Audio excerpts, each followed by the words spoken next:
exhibition and see the plans and discuss them with the officers that were there.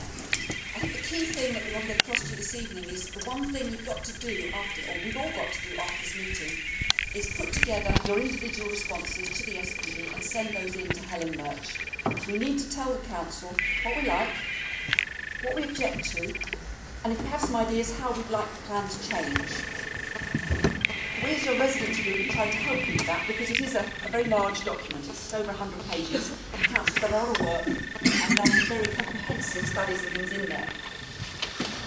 But you need to respond, and that information that we've put together on how to respond, written or electronically, and some guidance topics, most of which we're going to cover tonight, is on the website. It's on www.surreyheath-residents.co.uk. There are some blue bookmarks, and Paul Deach over there has been providing those, so if anybody doesn't know the website and wants information, see me or see Paul, who's sitting over there with the camera. The aim is to help you to consider all points of the SPD and to make sure that you actually voice them. There's no point in not responding to this. It's your opportunity to help design, form the village that's going to be built. We don't want to hear any grumbles later, because now is the time to talk about it. This response, although we've put together some points, the most important thing is to put it in your own words, to think about what you feel about it and to write down what you want, because it will carry most weight with the council if you thought it through and put it in your own words. If you go on to the Surrey Heath Borough Council website, you can respond electronically, and you can help design our village using an interactive map they've got on there. It allows you to make comments on various options of where the various things like the supermarket and the school and things are on the roads. I do encourage you, those of you that are on the internet, to do that. But as I said, if you can't go on the internet, we have paper copies of things around here this evening, so you can see me or Paul afterwards. Okay, if I can pass it to our panel to start making their introductions. If I can ask the Surrey Heath Borough Council Planning Department to be our first introduction. Thank you.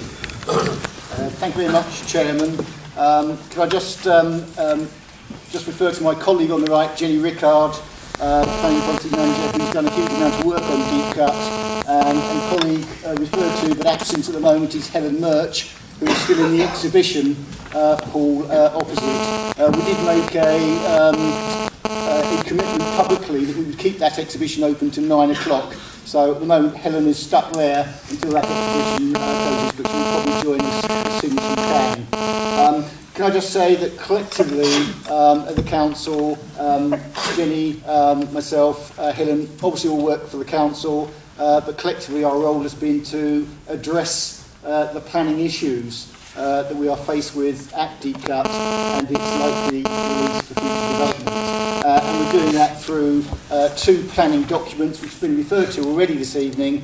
One is the core strategy, it's part of our development plan, and that document will go forward to be looked at by an independently appointed planning inspector who will decide ultimately whether the principle of development of Deepcut is right or not, and also decide upon the level of development that should take place. The other planning document is the supplementary document, which is a bit more detail and is what we've been effectively consulting on in the exhibition today, where we try to put a bit more flesh on the skeleton of what the future Deepcut may look like. But it is there, and it's primarily to generate debate. Very pleased that we've got so many people turned up to the exhibition today and here this evening. And I know the whole issue of development here will raise lots of concerns, but I do want to just make a comment about that. If we just go back 2 years plus, we had the government of the day, not Michael Gove's government, but the minister at the time made the announcement that land at Deepcut was going to be released for development, and the ministerial statement, and I'm doing this from memory, but I think I can remember it correctly, made it clear that the government's view at the time was the land should be developed for housing. I even think they talked about a figure of 1,500 dwellings. And it also said, much to the surprise of Surrey Heath Borough Council, I might add, it also said that the Borough Council would address it in the core strategy document.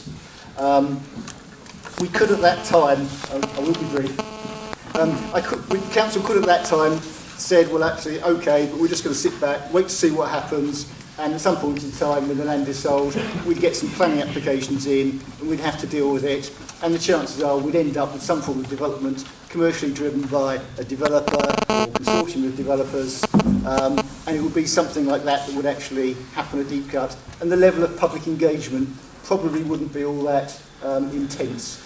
We would require developers when they make planning applications to consult the public, but somewhat different from the process that we have actually chosen to go through.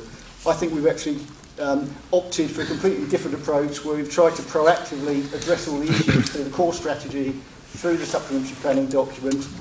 We've had to put our heads above the parapet and risk getting our heads shot off a few times, but the whole purpose is to generate debate, get the issues out there, and I think we've tried genuinely very hard to get the issues before you as a community. If I can pass over now, we only have limited time. Yep, I don't think you told him about shooting your head off today. You're coming to give him a big hug tonight, I'm sure, okay. Right, if I can pass you over to Defence Estates, please, thank you. Yes, Martin Lloyd. I manage the programme of bespoke surface energy property across the whole of the South of England. I have some 10 years experience plus dealing with small sites right up to sites for 5,000 plus dwellings. I personally am a firm believer in consultation. I really do want, where it fits in with planning policy, to try and fit in your ideas where they're good ideas. And that is why I'm here to listen to you tonight. My colleague is John Taylor. He is what I call a case officer. He actually manages the sales of the various sites. Thank you. Thank you. Okay, on to the Highways Department from Surrey County Council, please. Thank you. My name is Michael Green. You really heard my introduction.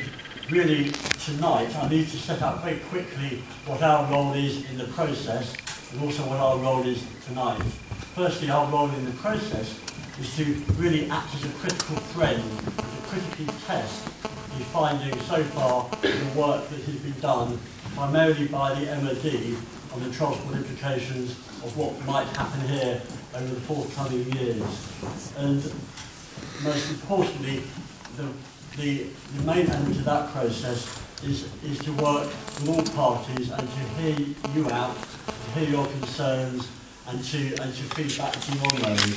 The next part of that process is assuming that it does go through the core strategy, assuming that the SPD does become adopted, is to then feed into the planning application side of things. And that involves putting flesh on the bones, putting detail on the work associated with the transport assessment that will come out over the next few years.